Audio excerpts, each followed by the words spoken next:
ಶಿವಾನಿ ಅಲ್ಲಿ ನೋಡು ತ್ರಿವಿಕ್ರಮ್.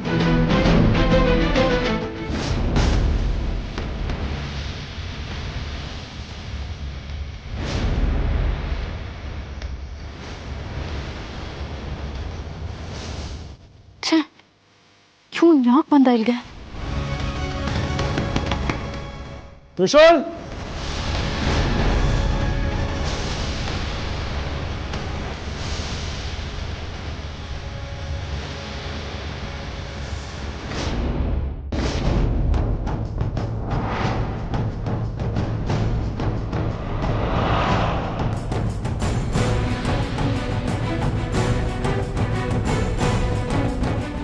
ಶಿವಾನಿ, ಇವನೇನಾದ್ರೂ ಆ ಹೂವನ್ನು ಮುಟ್ಟಿದ್ರೆ ಏನ್ ಮಾಡೋದು?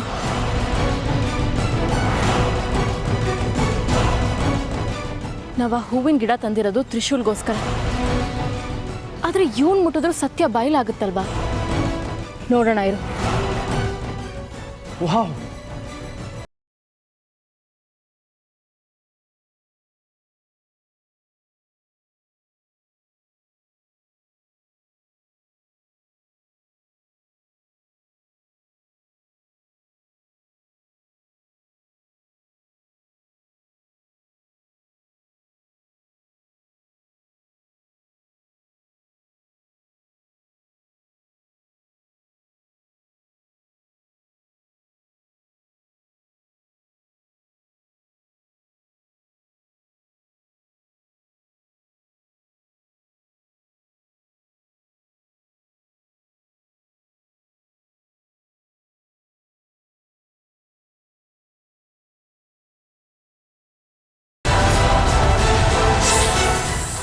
ಅಯ್ಯೋ, ತ್ರಿವಿಕ್ರಮ್ ಹಾವಾಗಿ ಬದಲಾಗ್ಬಿಟ್ಟ. ಅಂದ್ರೆ ಶಿವನ ನನ್ನ ಆದಿಶೇಷ. ಈ ಹಾವಿನ ಬಣ್ಣ ಕೂಡ ನನ್ನ ಆದಿಶೇಷನ್ ಮೈ ಬಣ್ಣದ ತರ ಇದೆಯಲ್ಲ.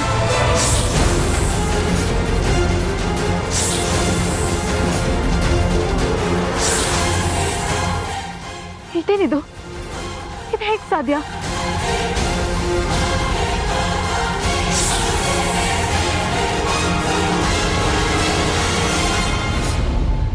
ಶಿವಾನಿಯವರ ಎಲ್ಲಿವರು?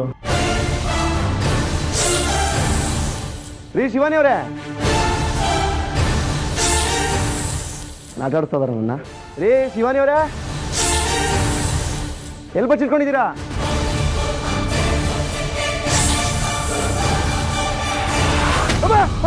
ಹಾವು ಅಪ್ಪ, ಹಾವು!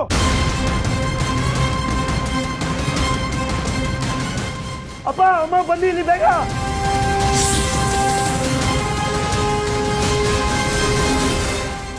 ಅಪ್ಪ ಬನ್ನಿ ಇಲ್ಲಿ.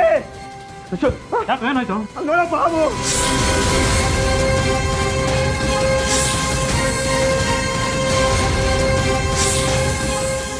ನೀಲಿ, ಇನ್ನು ನಾವು ಸುಮ್ಮನೆ ಇದ್ರೆ ಕಷ್ಟ.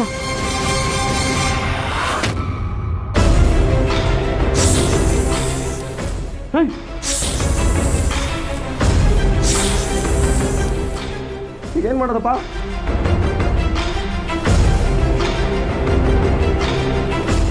ಏನಾಯ್ತು ನಿಜ? ಏನಾಯ್ತು? ಹಾವು ಇಲ್ಲಿ?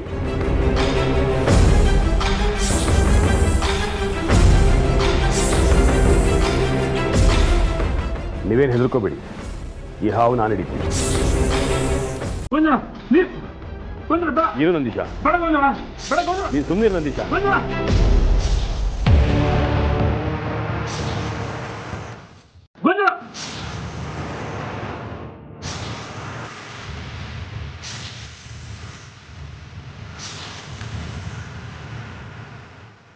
ಯಾರು ಹೆದರಬೇಡಿ, ಇದನ್ನು ಆಚೆ ಬಿಸಾಕ್ತೀನಿ.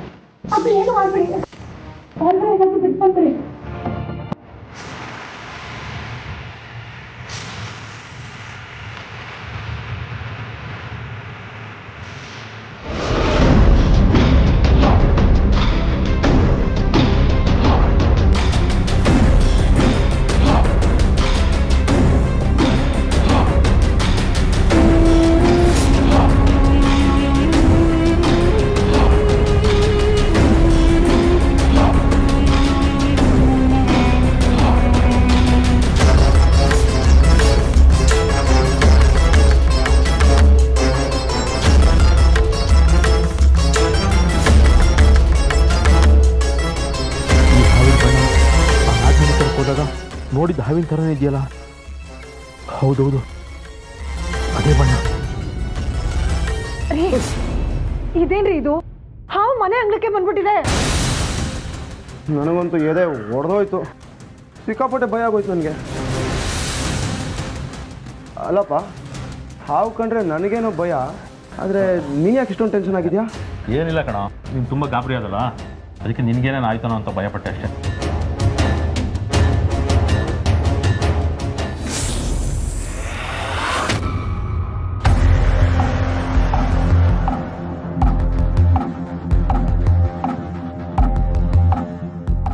ಶಿವಾನಿ, ಗುರುಗಳು ಹೇಳಿದ ಪ್ರಕಾರ ಆ ಹೂವನ್ನ ಮುಟ್ಟಿದವರು ಹಾವಾದ್ರೆ ಅದರ ಅರ್ಥ ಏನ್ ಹೇಳು?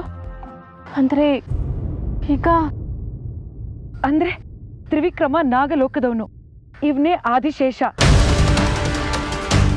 ಇದರಲ್ಲಿ ಇನ್ಯಾವ ಅನುಮಾನನೂ ಇಲ್ಲ ಶಿವಾನಿ. ನಿನಗೆ ಸಿಕ್ಬೇಕಾಗಿರೋನು ಸಿಕ್ಕಾಯ್ತು. ಇನ್ನು ಆ ತ್ರಿಶೂಲ್ನ ನಿನ್ನಿಂದ ದೂರ ಇಡು. ಅವನ ಅಗತ್ಯ ನಮಗಿಲ್ಲ.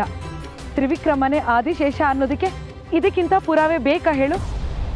ನನ್ಗೊಂದು ಅರ್ಥನೇ ಆಗ್ತಿಲ್ಲ ನೀಲಿ. ಅಲ್ಲ, ಅವನಿಗೂ ಇವನಿಗೂ ಇಬ್ರಿಗೂ ಒಂದೇ ಥರದ ಮಚ್ಚೆ ಇದೆ. ಛ, ಹೂ ಅವನೇ ಮುಟ್ಟಿದ್ರೆ ಚೆನ್ನಾಗಿರ್ತಾ ಇತ್ತು. ಈಗ ಇದು ಇನ್ನೂ ಗೊಂದಲನೇ ಆಗ್ತಾ ಇದೆ. ಯಾವ್ದು ಸುಳ್ಳು ಯಾವ್ದು ನಿಜ ಒಂದು ಗೊತ್ತಾಗ್ತಾ ಇಲ್ಲ ನನಗೆ. ಇಲ್ಲ ಶಿವಾನಿ, ತ್ರಿವಿಕ್ರಮನೇ ಆದಿಶೇಷ ಅಂತ ನನಗೆ ಅನ್ನಿಸ್ತಾ ಇದೆ. ಇಲ್ಲ ನೀಲಿ, ಇವನೇ ಆದಿಶೇಷ ಆಗಿದ್ರೆ ಅವನಿಗೆ ಯಾಕೆ ಒಂದೇ ಥರದ ಮಚ್ಚೆ ಇರ್ತಾ ಇತ್ತು? ಇಷ್ಟಕ್ಕೂ ಹೂವನ್ನ ತ್ರಿಶೂಲ್ ಮುಟ್ಟಿದ್ರೆ ಏನಾಗ್ತಿತ್ತು ಅಂತ ನಮಗಿನ್ನೂ ಗೊತ್ತಿಲ್ವಲ್ಲ. ಇಷ್ಟು ಬೇಗ ನಿರ್ಧಾರಕ್ಕೆ ಬರೋದು ತಪ್ಪಾಗುತ್ತೆ ನೀಲಿ.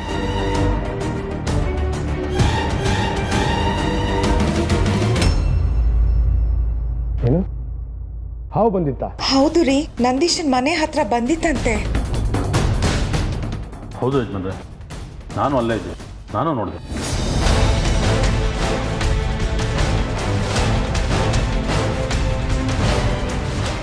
ಮೊನ್ನೆ ಮಗನ ಕನ್ಸಲ್ಲಿ ಹಾವು ಬಂದಿತ್ತು.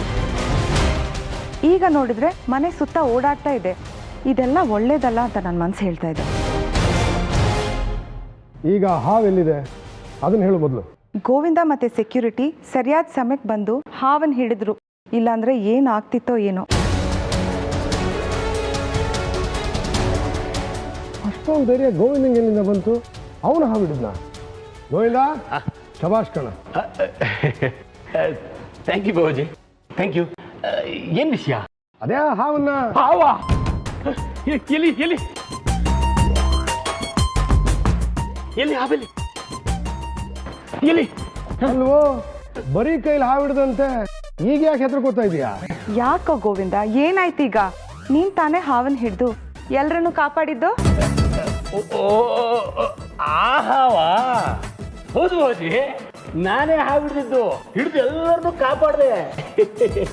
ಅಲ್ಲ, ನನಗೊಂದು ಚಿಟ್ಟೆ ಹಿಡಿಯೋಕ್ಕೂ ಭಯ, ಅಂಥದ್ರಲ್ಲಿ ಹಾವು ಹಿಡಿದ. ಇರ್ಲಿ, ನಮ್ಮ ಬಾವನ್ ಮುಂದೆ ಒಳ್ಳೆ ಬಿಲ್ಡಪ್ ಆಯ್ತು. ಯಾಕ್ರಿ ಹೀಗಾಗ್ತಿದೆ? ಏನ್ ಮಾಡೋದೀಗ? ನೋಡೋದಮ್ಮ ಅಂತಿ, ಕಡ್ಡಿನ ಗುಡ್ಡ ಮಾಡಿದ್ರೆ ಆ ಗುಡ್ಡ ನಮ್ಮ ತಲೆ ಮೇಲೆ ಬಂದು ಕೂರೋದು. ನಾವಿರೋದೇ ಕಾಡು ಪ್ರದೇಶದಲ್ಲಿ.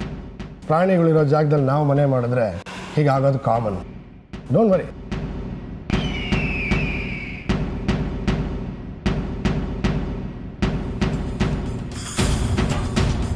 ತ್ರಿವಿಕ್ರಮ್ ಬೇರೆ ಮನೇಲಿಲ್ಲ, ಎಲ್ಲಿ ಹೋದ?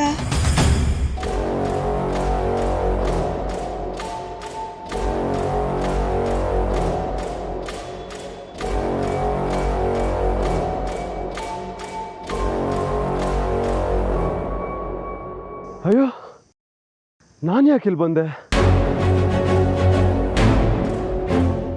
ನಾನು ಹೇಗೆ ಇಲ್ಲಿಗೆ ಬಂದೆ? ನೀವಿಲ್ಲೇ ಮಲಗಿದ್ರಿ. ಅರೆ, ನೀವು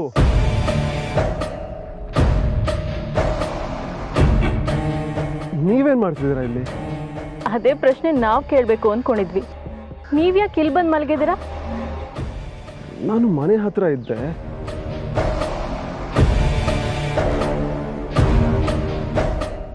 ಯಾವುದೋ ಒಂದು ಹೂವು ನೋಡೋಕೆ ಹೋಗಿದ್ದೆ. ಆ್ಯಂಡ್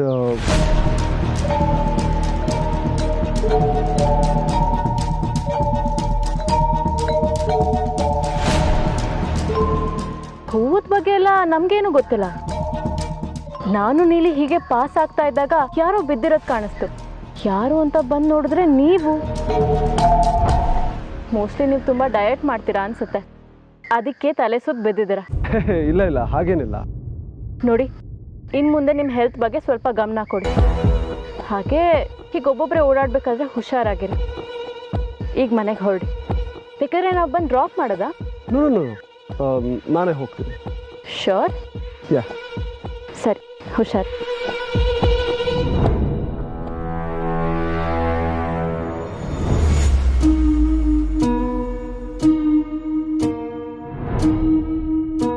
ಅಲ್ಲಿದ್ದವನು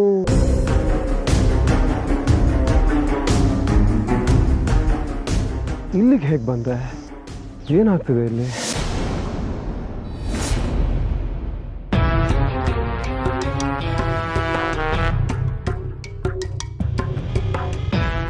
ಯಾಕೋ ನಂದೀಶ, ಇನ್ನೂ ಹಾಲು ಸಿಕ್ಕಿರೋ ಟೆನ್ಷನಲ್ಲೇ ಇದೆಯಾ? ನೀನು ದಮಯಂತಿ ಥರ ಆಡ್ಬೇಡ ಕಣ. ಅವಳಿಂಥ ವಿಷಯಕ್ಕೆಲ್ಲ ತುಂಬ ಟೆನ್ಷನ್ ಆಗ್ತದೆ. ಯಜಮಾನ್ರೆ, ವಿಷಯ ಆತಂಕ ಪಡೋ ರೀತಿಯೇ ಇದೆ. ಯಾಕೆ? ಯಜಮಾನ್ರೆ, ಅದು ನಿಮ್ಮ ಹತ್ರ ಹೇಗೆ ಹೇಳಬೇಕು ನನಗೊಂದು ಅರ್ಥ ಆಗ್ತಾ ಇಲ್ಲ. ನಾವು ನಾಗಮಣಿ ತರಕ್ಕೆ ಹೋದಾಗ ಒಂದು ಹಾವನ್ನ ಸಾಯಿಸಿದ್ವಲ್ಲ, ಸೇಮ್ ಅದೇ ಹಾವು ಥರನೇ ಇದೆ.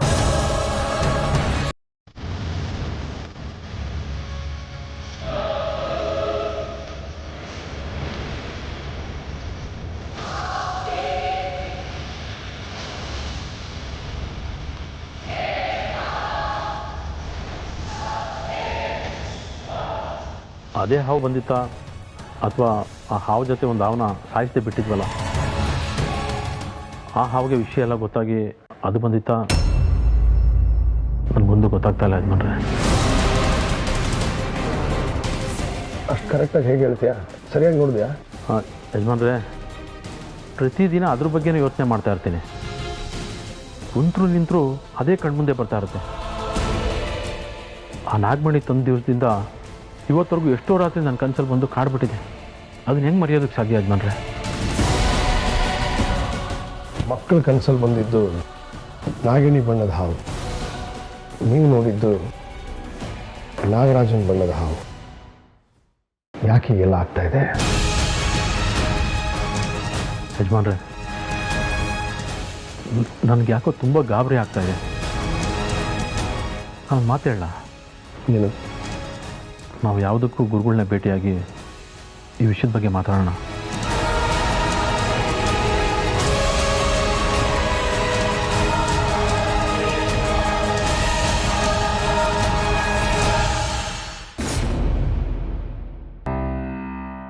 ಈಗೇನು ಮಾಡೋದು ನೀಲಿ? ನನಗೆ ದಿಕ್ಕೇ ತೋಚ್ತಾ ಇಲ್ಲ.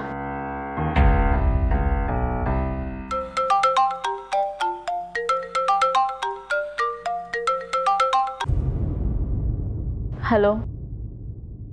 ಹಲೋ ಮೇಡಮ್, ಏನ್ರಿ ನೀವು? ಅವತ್ತು ಮೀಟಾಗಿ ಏನೋ ಮಾತಾಡಬೇಕು ಅಂತ ಅಂದ್ಬಿಟ್ಟು ಕಂಪ್ಲೀಟಾಗಿ ಮಾತಾಡೋಕ್ಕೆ ಆಗಲಿಲ್ಲ. ಅದಕ್ಕೆ ಇವಾಗ ಕಾಲ್ ಮಾಡಿದೆ. ಅದೇ ಅವತ್ತು ಫುಲ್ಲು ಫೈಟ್ ಎಲ್ಲ ಆಗಿ ಏನೋ ಮಾತಾಡೋಕ್ಕೆ ಆಗಲಿಲ್ಲ. ಮೇಡಮ್, ಅವತ್ತು ಫೈಟ್ ಎಲ್ಲ ಆದಮೇಲೆ ಏನಾಯ್ತು ಗೊತ್ತಾ ನಿಮಗೆ? ತ್ರಿಶೂಲ್, ನಾನು ನಿಮ್ಗೆ ಆಮೇಲೆ ಮಾಡ್ಲಾ? ಯಾಕೋ ಸ್ವಲ್ಪ ಮನ್ಸು ಸರಿ ಇಲ್ಲ. ಯಾಕೆ ಮೇಡಮ್ ಡಲ್ ಆಗಿದ್ದೀರಾ? ಏನು ಮ್ಯಾಟ್ರು ಅಂತ ಹೇಳಿದ್ರೆ ನಾವು ಕೇಳ್ತೀವಿ. ನೋಡಿ, ಮನಸ್ಸಲ್ಲಿ ಏನು ಇಟ್ಕೋಬಾರ್ದಂತೆ, ಎಲ್ಲ ಹಂಗೆ ಕಕ್ಬಿಡ್ಬೇಕಂತೆ, ತುಂಬ ಒಳ್ಳೇದಾಗತ್ತೆ. ಪ್ಲೀಸ್.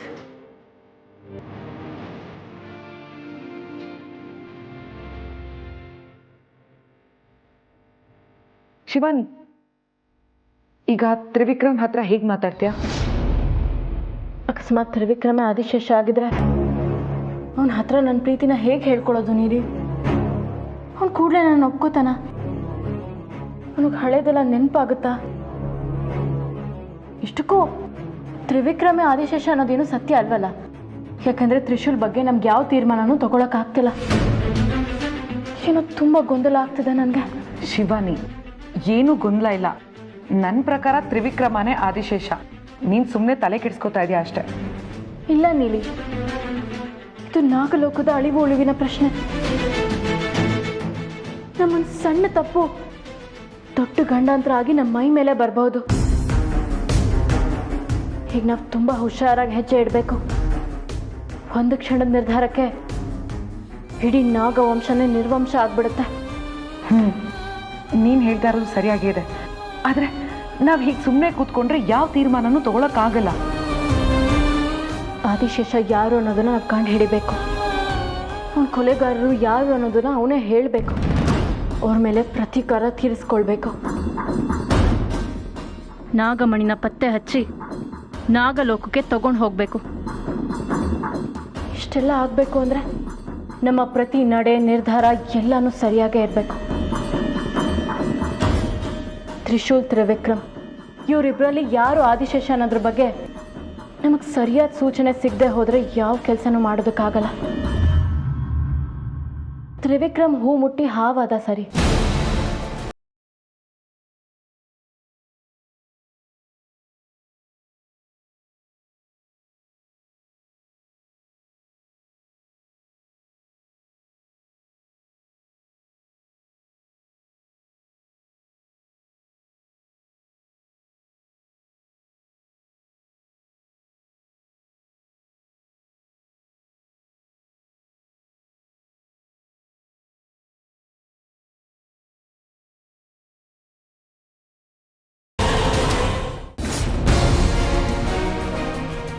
ನಮಸ್ಕಾರ ಮೇಡಮ್.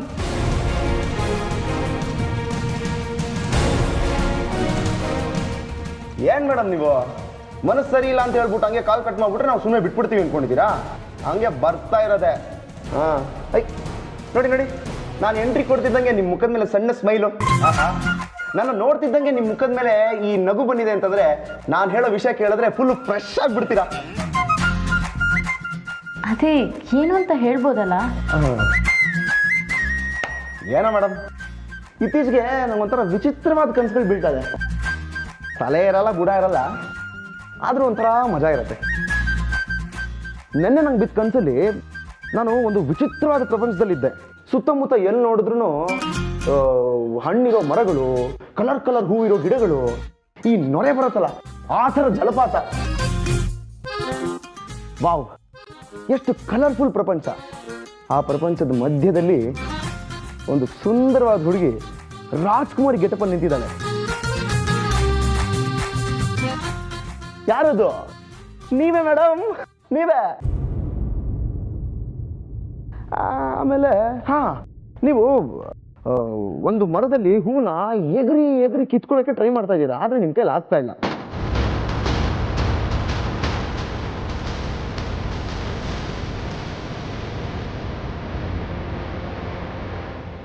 ನಿಧಾನವಾಗಿ ಹಾಗೆ ಟ್ರೈ ಮಾಡ್ತಾ ಮಾಡ್ತಾ ಮೇಲೆ ಹೋಗ್ತೀರಾ, ಹೂನ ಕಿತ್ಕೋತೀರಾ.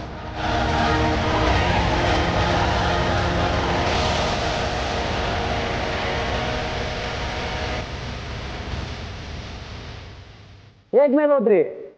ಕೆಳಗಡೆ ನೋಡಿದ್ರೆ ನಾನು ನಿಮ್ಮನ್ನ ಎತ್ಕೊಂಡಿದ್ದೀನಿ. ರಾಜ್ಕುಮಾರ್ ಗೆಟಪಲ್ಲಿ ಇದ್ದೆ ಮೇಡಮ್ ನಾನು.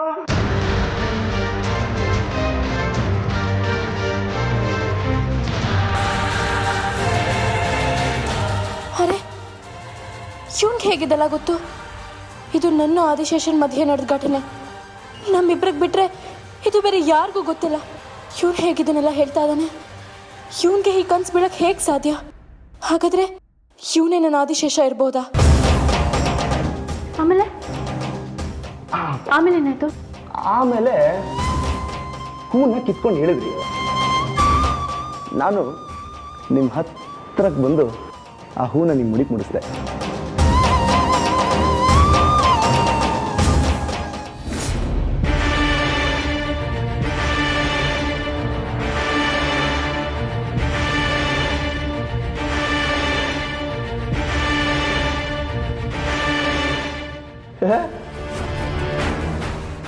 ಮೇಡಮ್, ನನ್ನ ಕನ್ಸಲ್ಲಿ ಕಂಡಿದ್ದ ಹೂವು ಸೇಮ್ ಇದೇ ಥರ ಇತ್ತು.